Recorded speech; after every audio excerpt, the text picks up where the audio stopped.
Ladies and gentlemen, I am Tosh Berman. This is DJ Lance Rock. Do you prefer to be called DJ or Lance or just Rock or Lance Rock or DJ Lance or just D? Not D. Not D. Any of those are acceptable except for D. Can I call you Lance? Because I know you for a while. Yes. Okay. Absolutely, please. Because I guess DJ is always like being knighted, like you're Sir, like Sir Tosh. Or it's weird because it's sometimes like, Reverend Doctor. Yes. And some people always want to be called Doctor. Yes, or Reverend. I don't. So I can just drop the DJ. Absolutely. I am a DJ. I am what I play. I have seen you, I have heard you, and I've seen you behind the turntables. Very impressive, really good. It's not as impressive if you want to be part of the DMC competitions. Mm-hmm. I'm not very flashy, and I don't do a lot of tricks, and I don't want to cut it up. I will just say this, just to give a clarity to people. Hello, friends, by the way. I'm really happy to be on Tosh Talks. Thank you for having me. Well, we're here to talk. And we're going to talk. So what I was talking about was, when I started DJing, I kind of really took it seriously probably in the early 90s, like after I went to like a rave. Mm-hmm. And they had the DJs mixing up what they were doing. But the first time we walked into like the chill out room, and this guy, he was really great because he wasn't playing, like new age doodlings and stuff. Mm-hmm. We walked in there, and I just remember he was playing. I'll never forget this. He was playing Souvlaki's Space Station by Slowdive, and it just filled the room. And it was just this shimmering guitars and stuff. And then he went into something that was kind of very dubby after that. It was like I like the juxtaposition of that, and I like that. So I became an ambient DJ first. So you like kind of out of like what the Orb was doing at the time, kind of like it was psychedelic, but it was like electronic and rhythm based. But you could layer a lot of different textures, and so that's kind of my style. So I'm not into hey, I'm gonna crossfade and beat and mix, but if I have to do that, I can. But I'm more about letting the song speak for itself. This is very interesting. There's the DJs who do dance music for the audience, and you're definitely responding to the crowd or dancers in front of them. But the ambient are doing music for people who are half asleep, or I mean, what? I think when you do it, Mike, when you're an ambient DJ, you're really doing music for yourself. It's a certain type of mood, right? Usually, it's a certain mood, but it's also if you can put it out there. Other people can respond to it, but in their own way. Everyone's kind of going on their own journey, and I'm trying to provide the soundtrack to that journey. So actually, the ambient DJ or the range is actually a bigger emotional range than the dance. Oh, absolutely, right? Absolutely. That's interesting. I never thought about it till this moment. Oh, there you go. Well, that's why I'm so very moment so easily misunderstood. But I actually don't care about that. But that's that's part of my charm.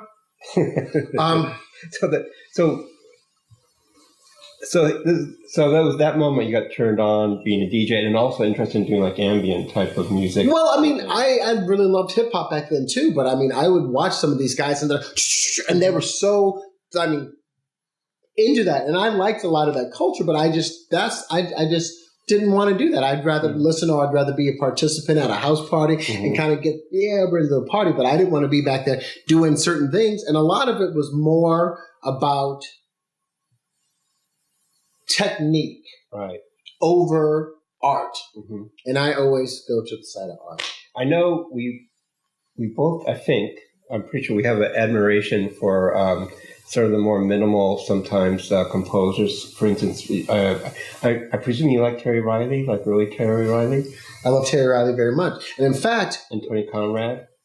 Do you like Tony Conrad? May he rest in peace. I don't even know those symbols to do to pay respects to the dead, but may he rest in peace. So did you discover that type of music before you became an ambient DJ, or what came first? Like, were you aware of Tony Conrad's music, or even Lamont Young? It was almost simultaneously, and the connection hadn't been made yet. I hadn't connected all the dots all the way through, but I was working at a record store in St. Louis called Vintage Vinyl, which is still there to this day. And there was a young man there named John Madsen, who I really credit very much with inspiring me with 20th century classical and avant-garde music.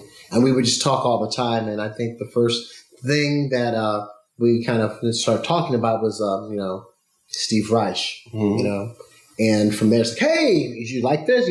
Because he was one of the smartest people I'd ever known. And both of his parents were professors, so he was instilled with this quest for knowledge and learning this stuff. And he was great. And we would talk about stuff all the time. And he's like, oh, you should check this out. And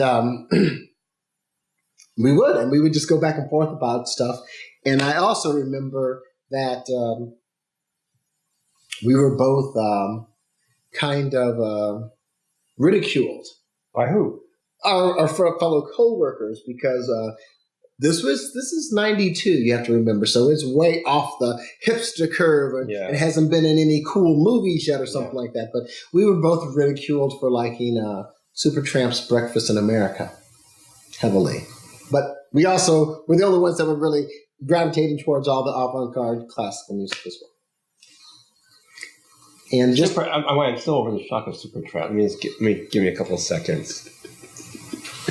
Take a look at my girlfriend. Supertramp. Yeah. It was just, but I said specifically Breakfast in America. You know what? I didn't say their entire. But there are Supertramp songs on it that their melody really touches my heart. Absolutely.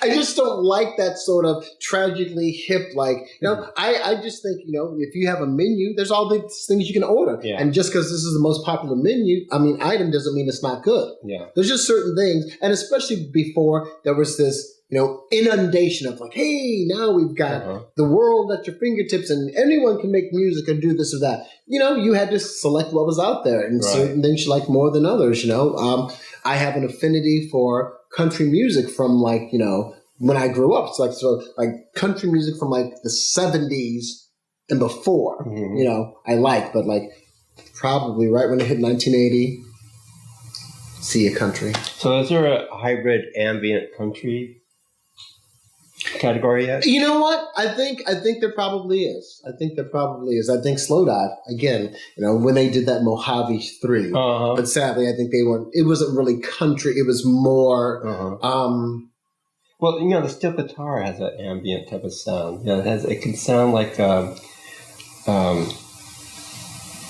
can sound like the wind or something to me. It doesn't always sound like a steel guitar.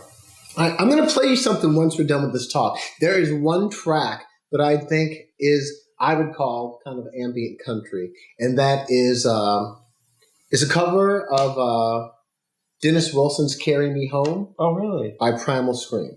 Primal Scream. And Dennis Wilson. They're different on each record. They wanted to be, the Byrds one record, the MC5 another record, and then when they did Screamadelica. So it's during that time, and it is a delight. I'll give that. No, I'm gonna play it when we're finished with this, and then you can seek it out. But it's only on one single of theirs. It's on the B-side, but it's a quite good song. Those B-sides, never underestimate a B-side.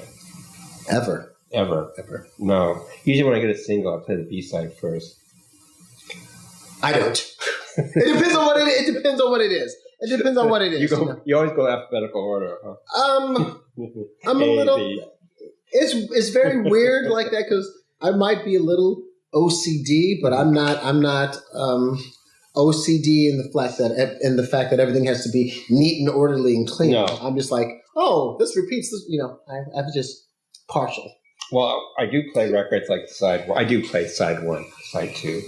It's a double album, side one, side two. Then, of course, side three, side four.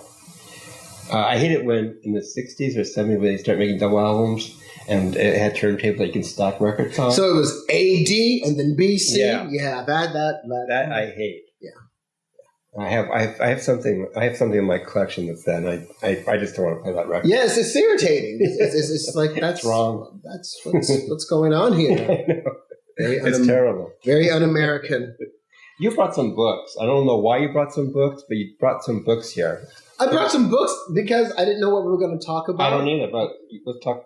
I want to talk about your books. Can I finish one more thing about the ambient DJing? Sure. So basically, I just got into this idea of like liking the textures and stuff, and then listening to some of the minimal composers or just different things just definitely got me to go down this road where I ended up, it was St. Louis in the 90s, but we're going to go see, Joan La Barbara perform. I'd never really heard anything like that at the time. And so those are the things you kind of remember.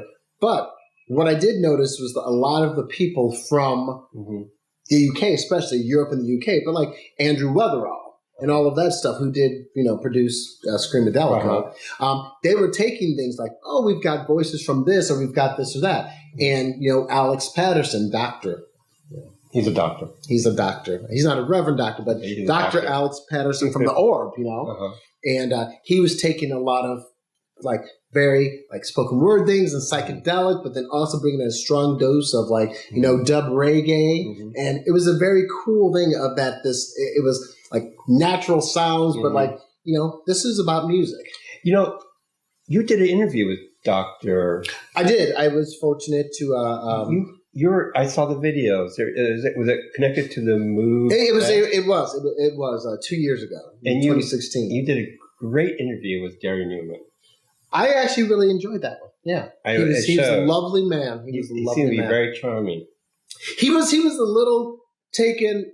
I don't think it seemed like it was going to be a chore, but then when we just started talking, and it was like, listen, I admire what you do as an artist, and I just, I'll just want to ask you questions like this. And he definitely warmed up, and it was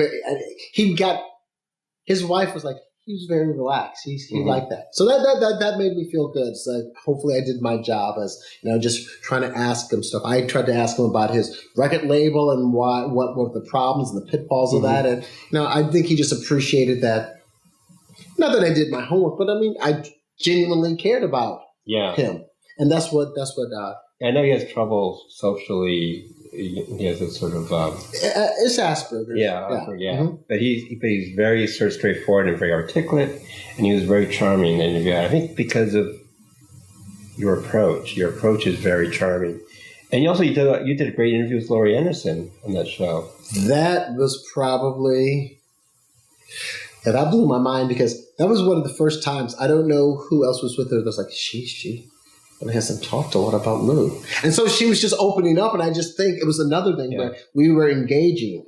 Right. And just talking about the situation. And then she's looking at me and she's like, and then with Lou. And then David Bowie said this fax. And I'm just sitting there going, but in my mind, I'm like, holy shit. It was a pretty intense moment because, I like her a lot. And sadly, I tried to break the ice with something that... I don't remember any awkward moment. No, it was before it was filming. Okay. And I thought she'd be like, oh, that's so funny. I remember that. And she was like, what are you talking about? But I went to a signing one time in St. Louis at this place called West Bank Books. And I just was joking with her. I was like, oh, I'm sorry. I thought you were Lonnie Anderson. And she's like, do you know? I was actually booked in the South. Because they thought I was Lonnie Anderson. And so she told this whole story about how she went down there. And, they were like, what are you doing here? It's like, oh, well, you booked me. It's like, oh, we wanted Lonnie Anderson. So she signed my copy of Big Science. She signed it to Bert, a.k.a. Lance, from Lonnie, a.k.a. Laurie. So, which I thought. I love the thought that I'm going to presume she did a performance at this theater. Everybody's expecting Lonnie Anderson. They got a Laurie Anderson multimedia show.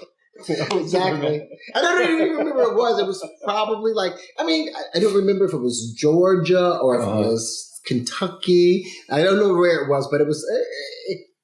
They could have appreciated. I think they probably thought, wow, Lonnie Anderson made such a huge leap. Like, wow, she's really brave. She cut off all her hair and altered her appearance. She's one of the. She was a pioneer in body modifications. Yeah, amazing. Body morphing,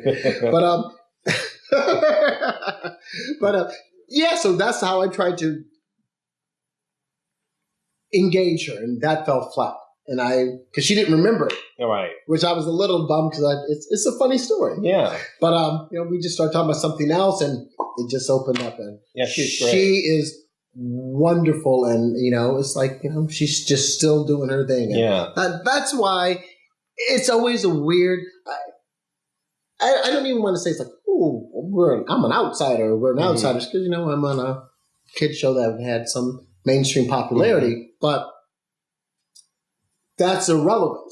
Right. Like if that happened, that's great. I'm not going to stop doing what I do. And a lot of those people who are just very every day get up and they just do what they do. They create or they work, and it doesn't have anything to do with this kind of world. And it just seems like it's gotten to the point now, Tosh, that people are, because I noticed at the place you used to work, Book Soup, and I know it's a lot of it's a business, so you have to make certain decisions, but it's like, oh, sure got a lot of records in here now. Oh, they sure got a lot of, they definitely were trying to adapt to the times. Right. As well. But, Yeah, it's, you have to wing it.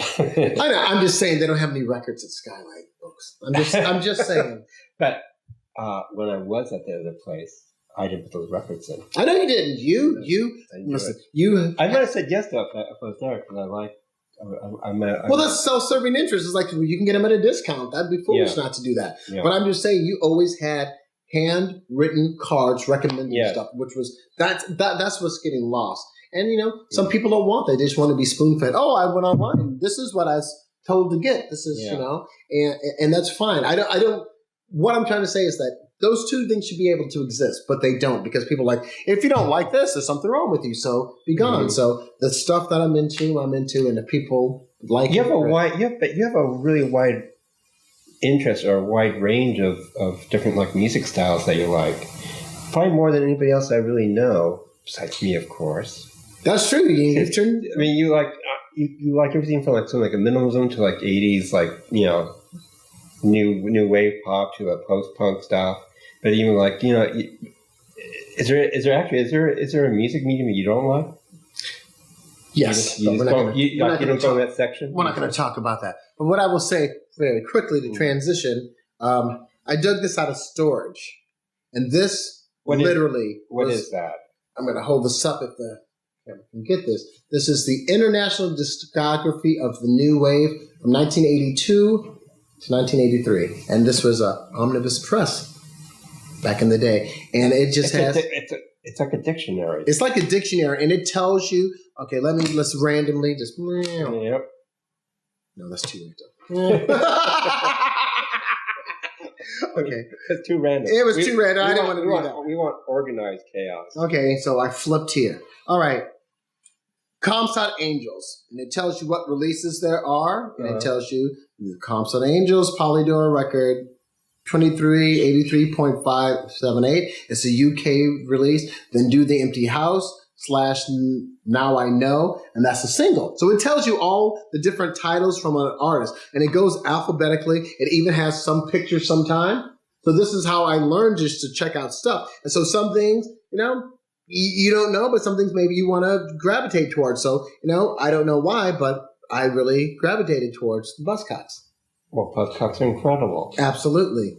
And we never talked about this like in all of our years of knowing each other. I'm a very late comer to the Devoto Shelley record that came out about 10 years ago. I have it like on CD, or it already came out on CD maybe, and I played it a couple of times and it never caught my interest. You actually liked it a lot. No, that's the same. Really? The same review I have. But I was a latecomer to it, and I figured that if people really thought there was something there, you would have heard something about it. I mean, maybe that's faulty logic, but people that I know and respect, I didn't hear anyone saying, well, you should check this out, but they said a few things when there was the, that magazine reunion album, Know Thyself, Yeah, it's very interesting because Pete Shelley is Pete Shelley of the Buzzcocks is one of the great 20th century songwriters. I agree. You know, and I think Howard Devoto is one of the great lyricists of the 20th century. He's a great writer, Howard Devoto. Very well read. And his work with the Buzzcocks, that EP or that album of demos, is a great album. You know, the early Buzzcocks of Devoto. And then Devoto left, started Magazine, which is one of my top 3 favorite bands of all time. Great band, great songwriting, and Buzzcocks are like just doing incredible work at the same time. Well, that's the thing about it. Like, again, if you don't like it, you can post something on social media. I'm not going to respond. Everyone has an opinion. I'm tired of the tears. You hurt my feelings. But anyway, what I was going to say is that, you know, the Buzzcocks are beyond punk. That's why they have a lasting legacy. They have great written songs, great melodies and stuff like that. So, you know, my personal take, you know, punk just was there to kick down the door, and then all of this stuff that came afterwards is what that's the sweet, not the book, but the book and the artist. You know what I mean? Like, I'm glad if you know. But then you think, why? Okay, what people that are probably confused. Many years later, Howard Devoto and Pete Shelley once again meet up to make a record. Correct. Yeah, we didn't do that, and we forgot to talk about Luxuria as well. Yeah. Lots of different things. But Devoto and Shelley, the two giants of the past, came back together to make a record that nobody paid attention to. Yes, called... I barely paid attention to it. Buzzcocks, which is very funny. So I thought it would be good. And I look, I'm like, they're still clever. They still got it. And Howard Devoto's singing was really fine. It was the music that was the problem. And that's what I was saying. They were trying to make it too contemporary. There was a lot of things that sounded dated already from when it came out. Yeah. Playing it in 2018, I was like, okay, okay, I'm working on it. But it was... Okay, yeah, I agree about that. But what's interesting about like Pete Shelley is, you know, I think most people think of Buzzcocks totally like punk pop. Sure. Incredible melodies. This is a incredible catchy chorus, pop, pop, pop, pop. Right? Almost a framework of a perfect pop song. But Pete Shelley also has an interest in experimental droning. Exactly. And there's like two styles of Pete Shelley to me. One is the pop stuff that everybody seems to like, I love, and you love. But then there's like, if you drew a picture of a Pete Shelley song, there's a song that's like a circle. You know, like the song that sort of repeats everything. Yes. And it's like sort of like a drone, it's sort of like a chant, like a Buddhist, Shinto, minimalist, Steve Reich and Glass, thing where he just repeats the same phrase. It's like a mantra. Like five, and the ESP of the song Buzzcocks, and the riffs. And Pete Shelley writes these incredible riffs that go on for like 5 minutes, just repeating one phrase over and over again. And nobody really talks about those songs, so those are like the great Pete Shelley songs to me. You know, the other Pete Shelley songs, of course, are perfect pop songs, but the real like hardcore, that circle song. I know what you're saying. You know, and his early solo albums, again, is like perfect pop songs, and he would have that sort of Buddhist chanting pop thing as well. Just like goes a complete circle. Are you familiar with Heaven in the Sea? Yeah, and there's a couple of songs on there that fits that description. Absolutely, right? that's a really good record. Yeah, is there a song by him called I Believe, either on the Buzzcocks, I Believe is a Buzzcocks song. Right, and that's like a there is no yeah, it just keeps going up higher and higher and higher. Like a circle. Okay. This is all spontaneous, people, so give us a break. Yeah. You're paying a lot of money for watching this. So and there's another person I admire greatly, too, that's sort of similar to me. It's Christine, the DB. We mentioned him. Sure. Mm-hmm. And Christine is also a guy who can write the perfect pop song. He can write like the chorus melody. But I also feel he also has an experimental side that he likes the drone. I don't know much about his experimental side, I'll be honest. He has he's also another like a riff person that can go on for a while, or he's definitely, he wrote a memoir, which I talked about on the show.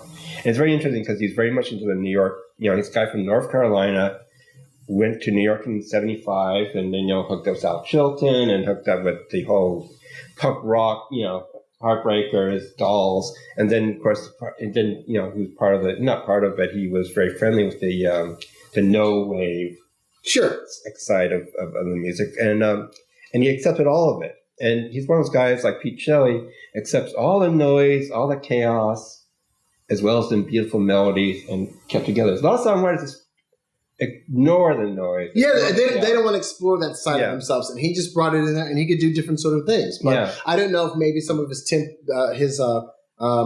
tendencies were tempered when he was in the DBs, and maybe it's more in his solo stuff, because I don't know that much of it. But solo stuff, Chris Davies, more both pop and okay, great, but just what's the term? Sunshine pop. Sunshine pop is more like I have a trouble California 16 sort of. That I don't like too much, because for me, I need that tension or element of noise or that sense of borderline chaos about to break out. It depends on what it is. Okay. So after the Primal Scream cover of Brian Wilson, I'll play something else. Okay. That I don't know if it's necessarily Sunshine Pop, but it's a group associated with that, and they have a song. It's not necessarily noisy, but it's definitely a weird, trippy little song. Okay. So I can play that as well. But so perhaps I need to be just sort of educated or be led as well. No. If you want to talk Sunshine Pop, you can get Chris Curtis here. Right. You can talk about Sunshine Pop. He knows that. That's not my area of expertise. Yeah. But a quick side note, I know we're just shacking about music, which I'm happy to do, because this man knows a lot. And very quickly, I would come and do Tosh Talks anyway, just if you were like, hey, do it. But what really gave me incentive was that you did a Tosh Talk about Les Rita Mitsouko. Yes. And the Rita Mitsouko. We're all like this with that. I love her. Absolutely. And Fred. I love that you mentioned it about the whole T-Rex thing, because that's what I couldn't really pinpoint it at first. The first time I heard, the No Comprendo. Yeah. And I knew Visconti produced it, but then there was just something with their voices, their harmonies, the vocals. I was like, this sounds exactly like, T-Rex. It sounded exactly like Electric Warrior. And I was like, but the music, everything else didn't, but the voices did. And I was just like, let me keep digging. And I just fell into their world. That's kind of beauty about them, because they're very French. Yes. But yet there is this T-Rex. Totally, influence or drive in their music as well. And it's interesting how they embrace their French culture. Well, of course, they're French, but they embrace it and yet do this pop music, this British thing, and it's this. It's very cool. It becomes like original thing in their hands. I can't think of anyone who sounds like them or anyone who's tried to copy them. I mean, I'm sure a lot of people might say they have, but I don't. Have you heard the Catherine Ringer solo album? I have. And I like. I haven't heard the Ring and Roll. That one I was glad you made me aware of. Ring and Roll I really like a lot. That's a cat. It's maybe her first official. Yeah, that's one. But I have the couple after, and I have the last one, latest one as well. But I just want to say that was what was the I'm doing the Tosh Talks because thank God for that. If I didn't do that show, I'd be talking to an empty couch right now. But what I was going to say, getting back to Chris Stamey and all of that stuff, and that whole North Carolina, South Carolina, that's this whole area, when Mitch Easter and stuff come out. And that's what I was going to say. It would seem very unlikely, but I'm a huge Mitch Easter fan. I'm not surprised. Was his band? Let's Active. Right. And I saw them. I saw them 4 times in the different carnations too. I don't know why. I guess I figured no one's going to care about these guys. We might as well have them come to St. Louis. So they came a few times. I saw them. Yeah. For the public out there who I really don't care about, I just care about you, just talking to you. But I pretend I care what to think. what am I going to tell you? Oh, North Carolina. Chris Damey from North Carolina went to New York, did a lot of great stuff. But there's other friends in North Carolina, and he had a band called the Sneakers. And Mitch Easter was part of that band, and Mitch became a producer. And he was actually a big producer in the 80s. He did a lot of like interesting records for other people. He did interesting records, and he did REM. Yeah. So he did. I think that's what put him on the map. Right. You know, is that he did that, and people go, "Oh, let's check out this guy," because you know his band ended up being on IRS as well. What do you think of REM? I have opinions about them. Hi, Tosh. May I tell you my opinion about Absolutely. Okay. I was working at a record store then, and there was all this great like music, like Chris Damey, Let's Active, all this stuff like wow. Then REM came in, which is actually part of that. But REM like went room in the front, and then all of a sudden the others became sort of like followers of REM. You know what I mean? Like I do. And I kind of resent that because I always felt that the Sneakers or even the DBs were more the true visionary artists, and more also I prefer their songs than REM songs. And it's not a dislike of any of the musicians, REM, or it's not their fault, but for some reason, it always struck me like, well, no, that's the wrong band you're paying full attention. They should be the fallback band. They shouldn't be the focal point. Well, you know whose fault it is? We do? Me? Miles Copeland. CIA. So. CIA guy. Here's what I'll say is that probably without REM's ascendance, I wouldn't have got to see the DBs because the DBs came and opened for REM in St. Louis. That's very true. So I was at least able to see them. Yeah. And I do remember, you know, without knowing who they were, when the college radio station would play the Chronic Town EP, I was very taken with that. And I still think that's a really strong point in their career. Well, and speaking of their favorite, I think REM has been very generous to their fellow artists, and it seems to be and you're absolutely correct about that. Now I feel bad what I said about REM. Why? Because you've never been thrown off a plane for being drunk. Happened. So just saying. Don't get mad. I've been emboldened by Michelle Wolf. You know, like to just say certain things that happen. Wait, was I thrown up? What about him? Oh yeah, that's right. Yes. This. We won't name names, people. No, that's true. if you people out there can research this, don't know what we're talking exactly. about. You have to. This is a show where you not only watch, but you have to work on your end to know what we're talking about. You got to dig. We don't want to make it too easy. You got to work for this stuff. What's your other books you brought? Oh, okay. But so getting back to the avant-garde music and stuff. We're talking about John Madsen. So we just talked a lot about stuff, and there was a great bookstore across the street from where we were called Paul's Books. Mm-hmm. You know, and I just go and get books there all the time, and you know, some books you get, and you know, I don't know how it even came up, but it came up about Ralph Ellison. Oh, and we were talking, and he's like, "That's my favorite book of all time, is Invisible Man." Really? I was like, "Wow, that's so cool!" So that.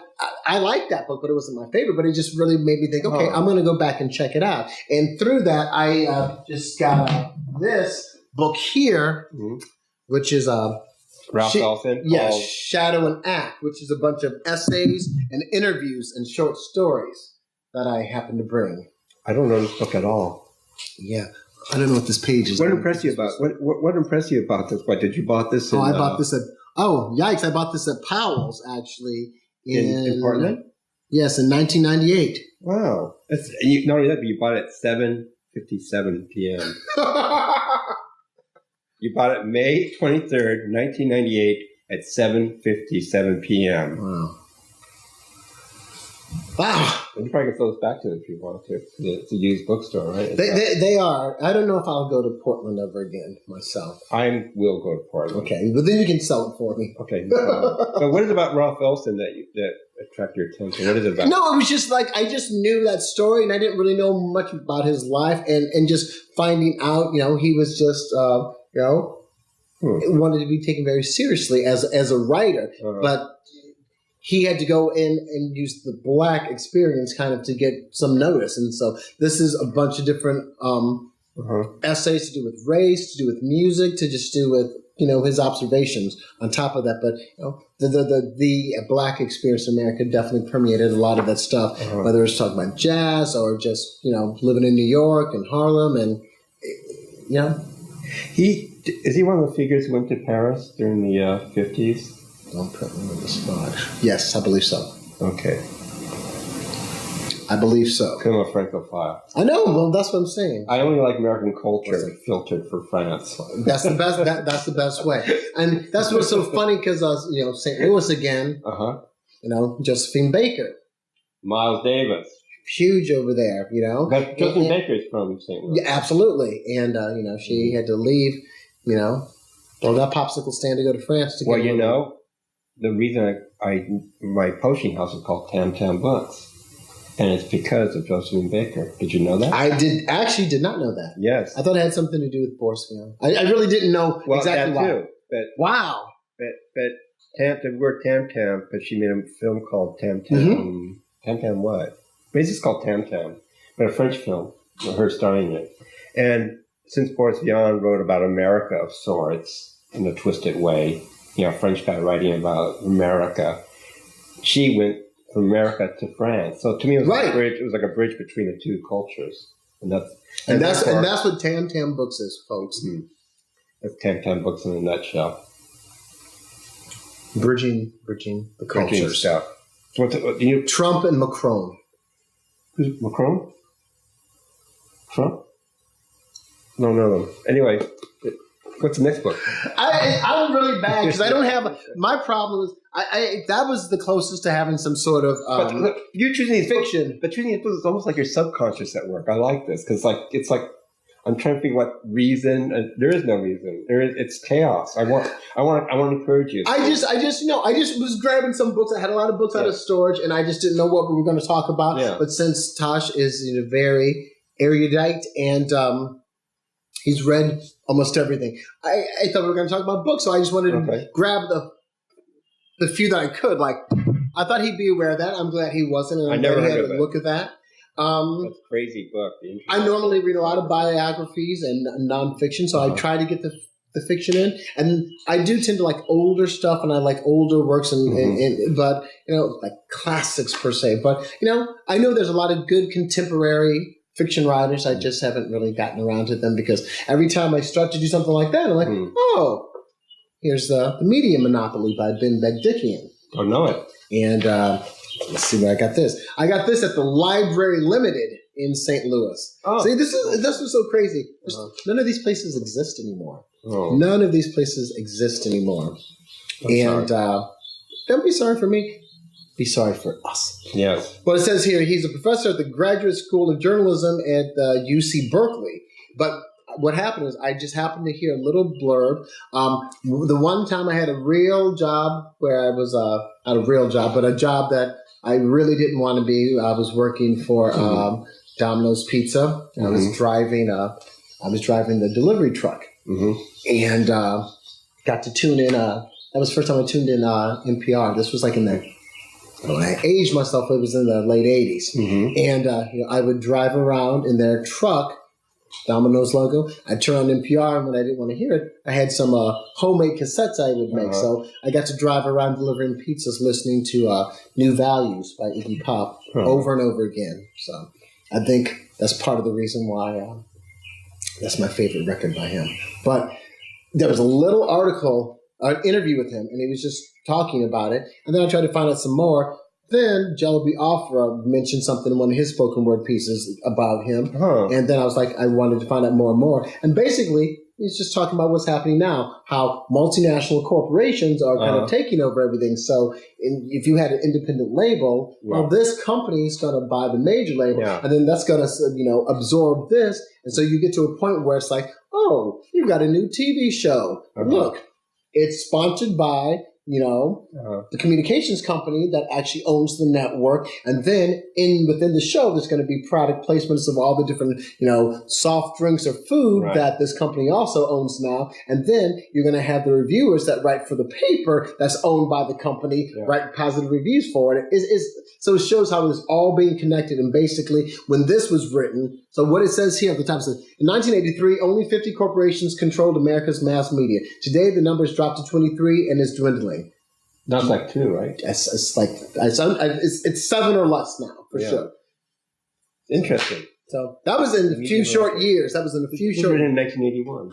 It was written in 1981, but this is the edition that I got that was 1990. So in 28 years. Bye. Wow. Then I bought. Okay, these are the 2 I will do first. Mm-hmm. This was just tied in just because I just felt the anti-intellectualism in American life. To read that, and you can be fooled very quickly by if you go online and you succumb to all the noise and chaos. Yeah. I like noise and chaos in my music, but just people just blah blah blah and just I agree with you because.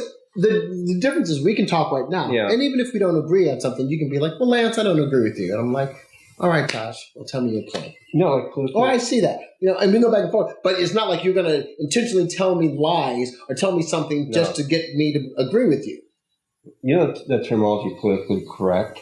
Yes. I'm all for politically correct. I don't like stuff that's not politically correct. We tried not politically correct, and it's not good. I like politically correct. I want things, if you're going to say something in a full sentence. I agree. With commas, period. Make sure you think about the ideal. Well, that's more grammatically correct than politically correct. Well, but if you get the format correct, you can say anything you want in the world. I know most people. You know what I mean? But they focus on the more, because we have somebody who you mentioned before, who's like the head of everything right now. Sure. And he's like, and he's there because he's not, or is he, correct. But it's a sort of appreciation for stupid stuff. That's exactly what it is. And it's very unfortunate because, you look at something like The Simpsons, where they actually used to satirize that and make fun of certain things. But some of the things that they're making fun of kind of came to life now. There was one time where Bart was enamored of this, TV cowboy, Buck McCoy, and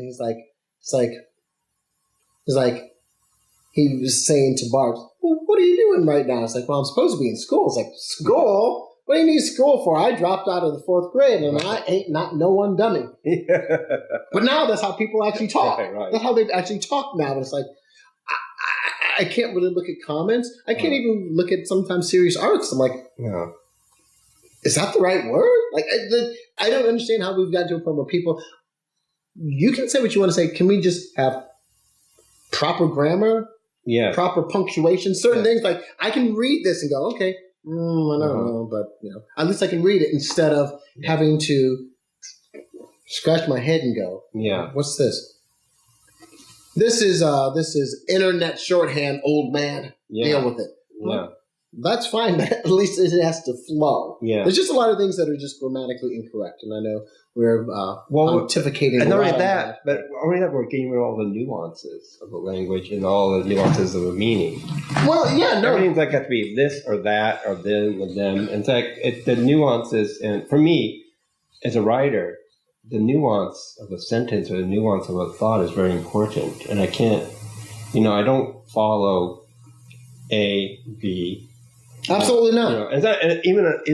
To have like a political discussion is impossible, especially on social media, because it's all set up systematically to be A or you're B or you're, if you want to go to C or something, like, no, let's just stay in the A and B because it's too.